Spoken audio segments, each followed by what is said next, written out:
Hello everyone, welcomes to all of you on my YouTube channel Manjeet science classes. So आज हम discuss करेंगे Fajans rule के बारे में। Fajans rule most important topic है, चाहे हम बात करें एस्टेट के पॉइंट ऑफ व्यू से या फिर हम बात करें +1 क्लास के पॉइंट ऑफ व्यू से या फिर कोई भी कॉम्पिटिटिव एग्जाम है उनके according, because ionic character covalent character mostly पूछा जाता है एग्जाम्स के अंदर।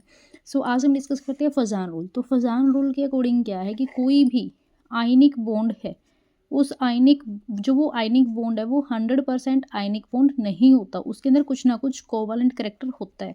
सो ये सब डिस्कस करते हैं हम फजान रूल के अकॉर्डिंग। सो डेफिनेशन क्या है फजान रूल की? A chemical bond in an ionic compound show more covalent character when. कोई भी केमिकल बॉन्ड है किसी भी आयनिक कंपाउंड के अंदर, अब जो वो आयनिक कंपाउंड है उसके अंदर कुछ ना कुछ कोवेलेंट करेक्टर भी होगा।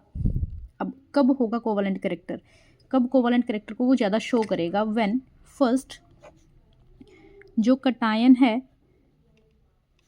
कटायन का जो साइज है वो स्मॉल होगा। सेकेंड कंडीशन है हमारे पास अनायन का साइज ज़्यादा होगा, अनायन का साइज लार्ज होगा। और नेक्स्ट थर्ड पॉइंट होता है हमारा चार्जेस, जिसके पास चार्ज ज़्यादा होगा। चार्ज किस किस का? कटायन का भी और एनायन का भी। जिसके पास जितना ज़्यादा चार्ज होगा उनके पास उतना ही ज़्यादा कोवेलेंट करेक्टर होगा। सो बेसिकली समझते हैं होता क्या है। अब हमारे पास कोई भी एक पॉजिटिव चार्ज स्पीसीज है और एक हमारे पास नेगेटिव चार्ज स्पीसीज है, मीन्स एक हमारे पास कटायन है और एक हमारे पास अनायन है।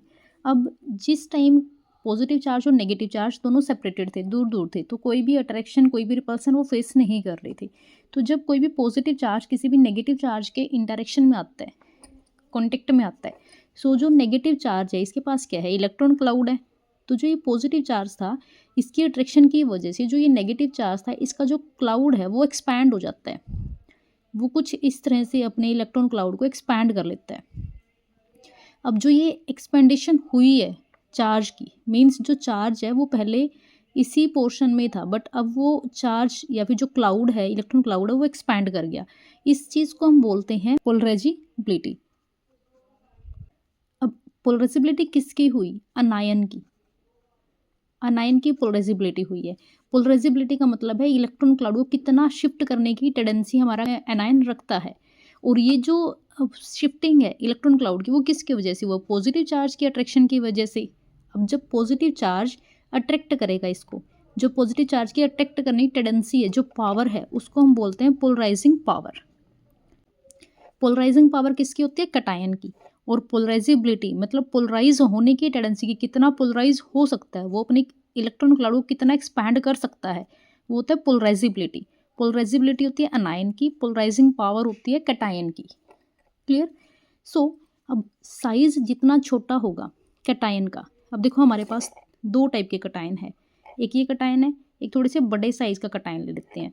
अब जितना ज़्यादा शेल से, अब ये जो साइज जितना ज़्यादा बड़ा होगा, पॉजिटिव चार्ज से उसका डिस्टेंस उतना ही ज़्यादा होगा। पॉजिटिव से जितना ज़्यादा डिस्टेंस होगा तो इस इलेक्ट्रॉन को अट्रैक्ट करने में उसको उतना ही कम फोर्स एक्सर्ट करेगा वो, क्योंकि पॉजिटिव चार्ज जितना पास होगा उतना इलेक्ट्रॉन को ईजिली अट्रैक्ट कर पाएगा। तो कटायन का साइज जितना छोटा होगा वो ईजिली इस इलेक्ट्रॉन क्लाउड को अपनी साइड अट्रैक्ट कर पाएगा।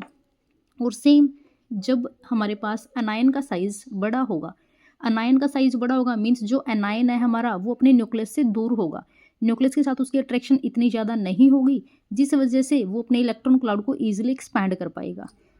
क्लियर? सो अगर हमने बताना है कोवेलेंट करेक्टर या फिर आयनिक करेक्टर, तो बात करते हैं हम फजान रूल हमें क्या बताता है कि कोई भी प्योरली आयनिक कंपाउंड नहीं होता, उसके अंदर कुछ ना कुछ कोवेलेंट करेक्टर होता है। तो अगर कटायन का साइज, अब यहाँ से हमने क्या सीखा, कटायन का साइज अगर स्मॉल होगा, स्मॉल साइज होगा कटायन का, और अनायन का साइज अगर लार्ज होगा तो पोलराइजिबिलिटी हमारी ज़्यादा होगी। पोलराइजिबिलिटी अनायन के केस में डायरेक्टली प्रोपोर्शनल है साइज के। पोलराइजिबिलिटी जितनी ज़्यादा, या फिर मैं ये बोलूँ कि साइज जितना ज़्यादा पोलराइजिबिलिटी उतनी ही ज़्यादा। Clear? Next polarizing power. Polarizing power, अब कटायन का साइज जितना छोटा होगा पोलराइजिंग पावर उतनी ही ज़्यादा होगी, मीन्स साइज के इनवर्सली प्रोपोर्शनल है। साइज के इनवर्सली प्रोपोर्शनल है क्या? Polarizing power. क्लियर? थर्ड था हमारा charge on cation and anion, जितना ज़्यादा चार्ज होगा उतना ही हमारा कोवलेंट कैरेक्टर ज़्यादा होगा। अब इनके एग्जाम्पल को डिस्कस करते हैं। फर्स्ट हम बात कर रहे थे कटायन के लिए। कटायन के अंदर क्या होता है, पोलराइजिंग पावर। अब हमने लाइक लिया फर्स्ट ही जो हमारा ग्रुप होता है lithium ion, sodium ion, potassium ion, rubidium ion and caesium ion. अब देखो, जब हम पीरियोडिक टेबल के अकॉर्डिंग अगर बात करें डाउन द ग्रुप, जब हम मूव करते हैं तो जो साइज़ है वो क्या होता है, इंक्रीज होता है। साइज़ इंक्रीज होगा मतलब इस साइड अगर हम जा रहे हैं, इस सीरीज़ के अंदर अगर हम इस साइड जा रहे हैं तो हमारा साइज़ इंक्रीज हो रहा है, और अभी मैंने क्या बताया था कि पोलराइजिंग पावर मतलब इलेक्ट्रॉन क्लाउड को अपनी साइड अट्रैक्ट करने की जो पावर है वो साइज़ के साथ क्या होती है, इनवर्सली प्रोपोर्शनल होती है। मतलब साइज़ अगर छोटा होगा तो पोलराइजिंग पावर ज़्यादा होगी, तो साइज़ की इनवर्सली प्रोपोर्शनल होती है। तो सबसे ज़्यादा पोलराइज करने की टेंडेंसी किसकी होगी, लिथियम की। सो अगर साइज इस साइड इंक्रीज कर रहा है तो पोलराइजिंग पावर इस साइड क्या करेगी, डिक्रीज करेगी। क्लियर। नेक्स्ट सेकंड था हमारे पास पोलराइजिबिलिटी।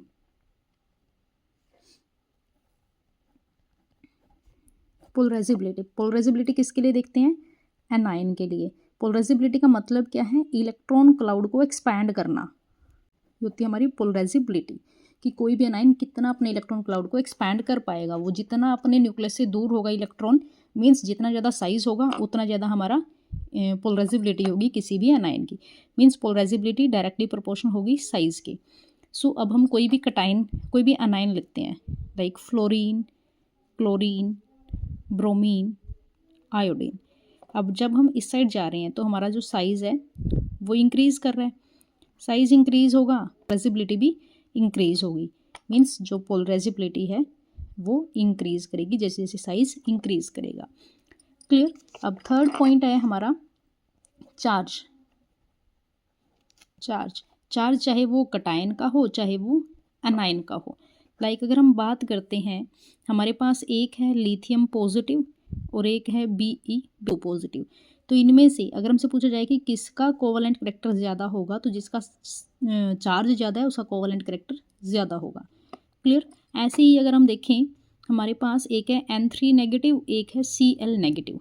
तो N के ऊपर नेगेटिव चार्ज ज़्यादा है तो इसका कोवलेंट कैरेक्टर ज़्यादा होगा in comparison to chlorine ion के। क्लियर। सो ये था हमारा फजान रूल। आई होप आपको समझ आया हो। कहीं पे भी कोई भी दिक्कत है, कोई भी डाउट, आप कमेंट कर सकते हो। नेक्स्ट वीडियो के अंदर हम कौन सा टॉपिक डिस्कस करें कमेंट करके ज़रूर बताएं। Thank you, have a nice day.